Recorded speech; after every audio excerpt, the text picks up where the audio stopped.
Ušinský. Javitín. Papi. Môže ísť dopredu. Žigo pod hlavu má Vondru. Tyčka, gól! Dávame gól! Peter Vondra! Jeho druhý zásah!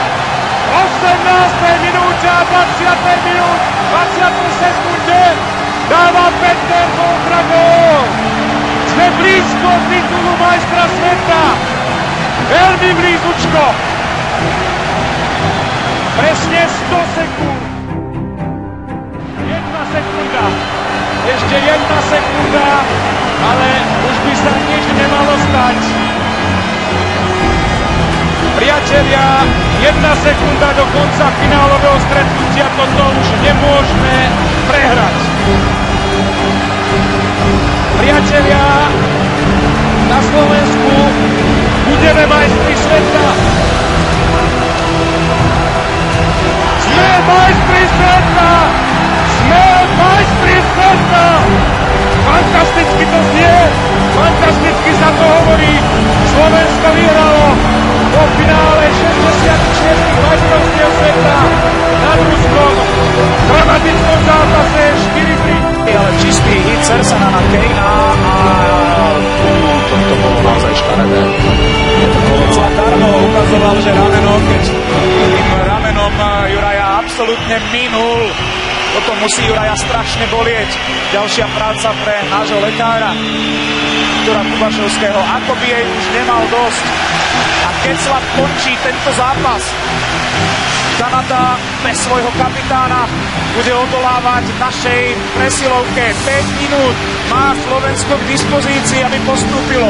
Polovicu ešte v riadnom hracom čase, polovicu ešte v nasledujúcom predĺžení. Ak sa nám to nepodarí ešte v priebehu tretej tretiny, obrovská šanca. Áno, Vladimír Vujtek už to avizoval okamžite po zákroku. Určite by si skôr želal, aby mal k dispozícii Juraja Mikuša zdravého. Vychádzal mu tento turnaj, možno nie až tak čo do produktivity, ale verne bol Juraj naozaj vo skvelej fazóne. Naviazal, napezoval na skvelé výkony z pokladu. Gól! Gól! Hancušov ten sekerovej strely. Vyhrávame 4-3 nad Kanadou. 2,5 minúty pred koncom a Kanada vyhráva Ludáčkovi, ktorý by mal pred sebou už len prázdnu bránku, ale tá vyhrávka neprešla. Pozor na Tavaresa. Tavares si vylepšuje pozíciu. Odolali sme tomuto kanadskému superkanonierovi, Kanadania s prázdnou bránkou. Záverečných 70 sekúnd tretej tretiny.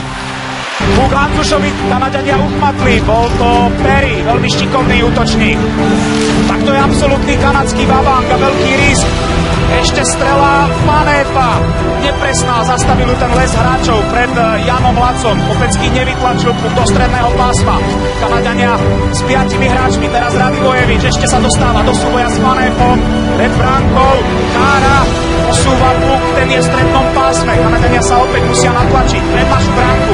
Už len 35 sekúnd majú Kanadania k dispozícii na to, aby v absolútnom babánku dokázali vyrovnať. Hancuš nedovolil pri prihrávke prejsť. Radivojevič ešte sa snažil zakončiť, nedovolil mu to Tavares. Tu je Perry. Perryho prihrávka medzi kruhy, tam kráľoval Sekera. Keith, proti nemu Radivojevič. Sekera zastavil túto kanadskú akciu blížňák.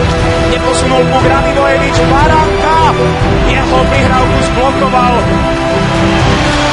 Eberle, ale naši chlapci majú tu vo svojej moci a v ten semifinále,